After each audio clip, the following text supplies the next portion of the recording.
गांधी स्मृतिपीठरे चली रामधुन सहित सर्वधर्म प्रार्थना एवं आश्रम भजन कार्यक्रम एथिरे मुख्यमंत्री मोहन माझी मुख्य अतिथि भाव में जोगद आसतु देखा सीधा प्रसारण।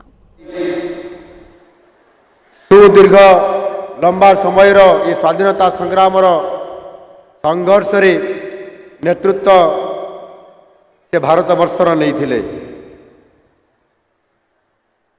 एवं तांकरी नेतृत्व रे स्वाधीनता संग्राम ये संघर्ष रे आम समस्ते जानी 1947 मसीहा अगस्ट मास 15 तारिख में भारत स्वाधीनता लाभ करथिला। गांधीजी आदर्शर मूल कथा गुड़िक हूँ सत्य शांति अहिंसा और विश्व दृष्टिकोण से आदर्श विचार प्रासंगिकता आज समस्तंकर विभिन्न चिंता एवं आदर्श रे ताहा प्रतिफलित होता है। समग्र पृथ्वी रे आज अनेक देश रे गांधीवाद प्रयोग बल राजनीतिक और सामाजिक परिवर्तन अनेक समय एवं आज आंदोलन होउछि। गांधीजी दक्षिण आफ्रिका छाड़िबार बहु वर्ष पर आदर्श को अनुकरण करी आंदोलन सफल होता एवं दक्षिण आफ्रिका स्वाधीनता लाभ करिथिला। हृदय परिवर्तन थिला गांधीजी उद्देश्य। गांधीजी पाखरे मनुष्यत्व दिवत्व एकाकार होइथिला। ओडिशा सहित गांधीजी तात्पर्यपूर्ण संपर्क थिला। अरट और खदी दारिद्र्य मौलिक शिक्षा स्वदेशी शिल्प गौरक्षा इत्यादि बाबद से ओडिशा को एक अनुभव और विचार प्रयोगशाला भाव में एठी ग्रहण करथिले। तांकर चिंतन और जीवन धारार ओडिशा बहुमात्रा प्रभावित होता। गांधीजी आम ओडिशा को बहुत भल पाउथिले एवं से ओडिशा को बारंबार मध्य आसुथिले। ओडिशा को से समुदाय 7 थर आसीथिले। प्रथमे 1921 मसीहा मार्च रे तांकर प्रथम ओडिशा आगमन रे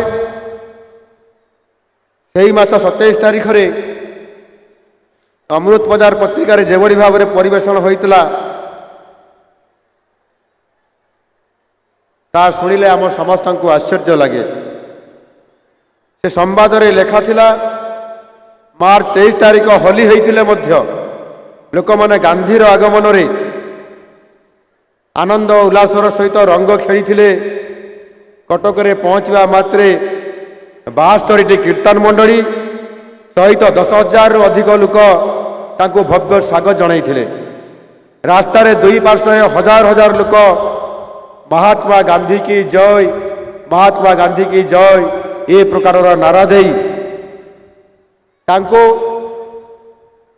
से घर छात उपर माँ भणी माने फूलर वर्षा करैथिले। सबु घर द्वार सजा जाइथिला। गांधीजी धोती जामा और टोपी पिंधिथिले। काठजोड़ी बाली रे सभासारी से पृथक पृथक भाव में सबु वर्गर लोकंकु से जो वर्गर लोक माने उपस्थित थिले तांको तांको पाखरे उपस्थित रही से तांकर वक्तृता प्रदान करथिले। उत्कल गौर मधुसूदन निमंत्रण रे गांधीजी 1925 मसीहा अगस्ट 19 तारिख रे ओडिशा आसी तांकर अतिथि होइतिले। मधुबाबूंकर जो प्रतिष्ठा होइतबा उत्कल टैनेरी सेठी से परिदर्शन मध्य करथिले एवं परवर्ती पर्यायर ओडिशा रे फेरी तांकर संपादित यंग इंडिया रे ओडिशा को आमर दुर्दशा ग्रस्त अवस्था रे प्रतीक भाव में से वर्णना करथिले। गांधीजी लिखिथिले ओडिशार निजर उज्जवल इतिहास अच्छी। सेठार विशाल मंदिर मान अच्छी। सेठी महाप्रभु जगन्नाथ एवं सेठी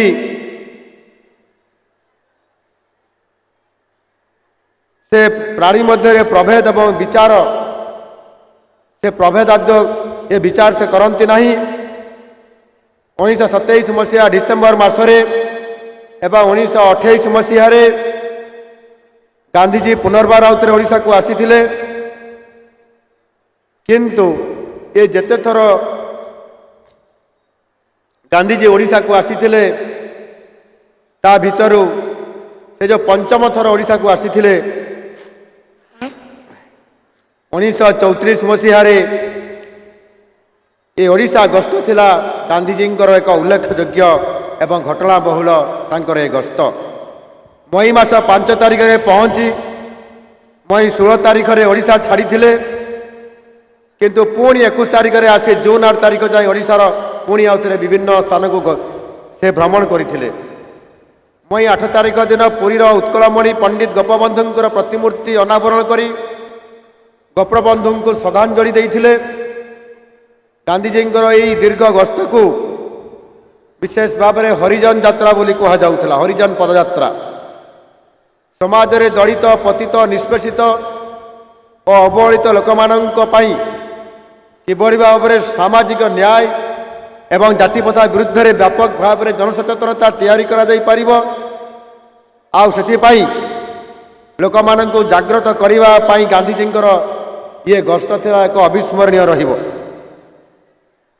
1934 मसीहा मई 15 तारिख संध्या 5:30 बेले गांधीजी बाली अंता छाड़िले एवं संध्या 7टा बेले तेलंगा पेठरे पहुँचिले आज जो पवित्र महात्मा गांधी स्मृतिपीठ गांधी स्मृतिपीठ तेलंगा पेठ हिसाब से आज सारा ओडिशार ये इतिहास रे आज स्वर्ण अक्षर लिपिबद्ध होइछे पवित्र स्थान तेलंगा पेठ एठी आसी से संध्या 5टा बेले 1934 मसीहा मई मास 15 तारिख में पहुँची थे से तेलंगा पीठ आज अति पवित्र हिसाब से आज स्थान पाई बाट सारा गांधीजी पछे पछे प्राय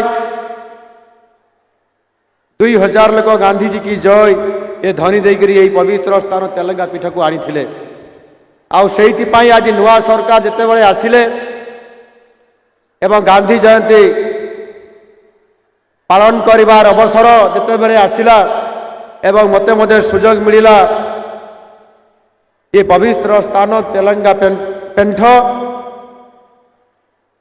जोठी निजे महात्मा गांधी आसिकी एठी गोटे राति मध्य रात्रि यापन करथिले आपंकर एही पाखरे थिबा बटवृक्ष बा बरगछ मूलरे ये निश्चित भाव में पवित्र स्थान एवं हृदयस्पर्शी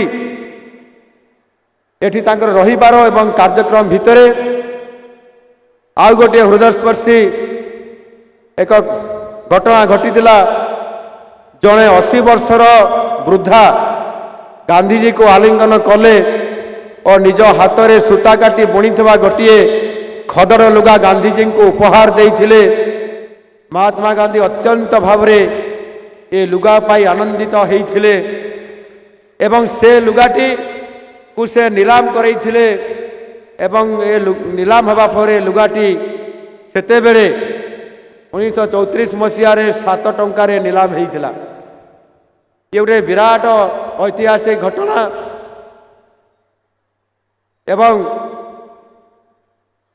प्रार्थना पर गांधीजी उद्बोधन देइथिबा गोटाए सभारे विभिन्न ग्रामरू प्राय 7000 लोक एकत्रित होइथिले अस्पृश्यता निवारण निमंते समस्ते आंतरिक भाव में कार्य करने को गांधीजी श्रोता मान को निवेदन करथिले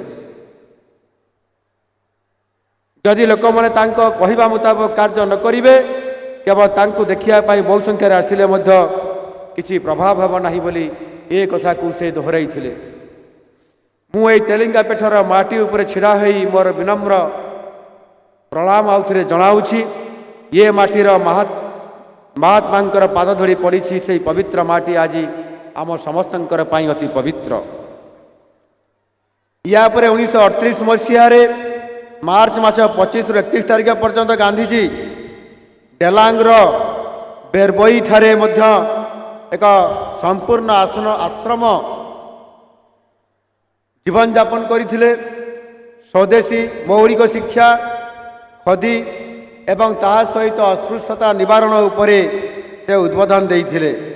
1986 ମସିହାରେ ଏ ଅଞ୍ଚଳ ଦେଇକରି କଲିକତାରୁ ମାନ୍ଦ୍ରାଜ ଫେରିବା ସମୟରେ ମଧ୍ୟ ସେ ଓଡ଼ିଶା ଦେଇ ଏ ଅଞ୍ଚଳ ଗସ୍ତ କରିକି ସେ ବାରମ୍ବାର ଏ ଅଞ୍ଚଳକୁ ଅତି ଗୁରୁତ୍ୱ ପ୍ରଦାନ କରିଥିଲେ। ଓଡ଼ିଶାକୁ ଅତ୍ୟଧିକ ଭଲ ପାଉଥିବା କାରଣରୁ ଗାନ୍ଧିଜୀ ଏକାଥର ଓଡ଼ିଶାକୁ ଯେଉଁ ଆସିଥିଲେ ସେ କେବଳ ଆମକୁ ଭଲ ପାଉନଥିଲେ, ଓଡ଼ିଶା ତାଙ୍କର ହୃଦୟ ମନକୁ ଆଲୋଡ଼ିତ କରିଥିଲା। ଗାନ୍ଧିଜୀଙ୍କର ଗୋଟିଏ ସ୍ମରଣୀୟ ବାକ୍ୟ ଥିଲା, ଓଡ଼ିଶା ହେଉଛି ମୋର ପ୍ରେମର ଭୂମି। ଏ କଥା ମହାତ୍ମା ଗାନ୍ଧୀ ସ୍ପଷ୍ଟ ଭାବରେ କହିଥିଲେ। ଗାନ୍ଧିଜୀଙ୍କ ଜୀବନର ଧାରାରେ ତିନୋଟି ବଡ଼ କଥା ପରିଲିଖିତ ହୁଏ। ସେଗୁଡ଼ିକ ହେଲା ପ୍ରାର୍ଥନା, ଅନଶନ ଓ ଅନୁତାପ। ମୋର ଧାରଣା ଜୀବନଧାରାକୁ ଆଦର୍ଶର ଗନ୍ତାଘରରେ ପରିଣତ କରିବାକୁ ହେଲେ ଏହି ତିନୋଟିରୁ ଅଧିକ କିଛି ଲୋଡ଼ା ନାହିଁ।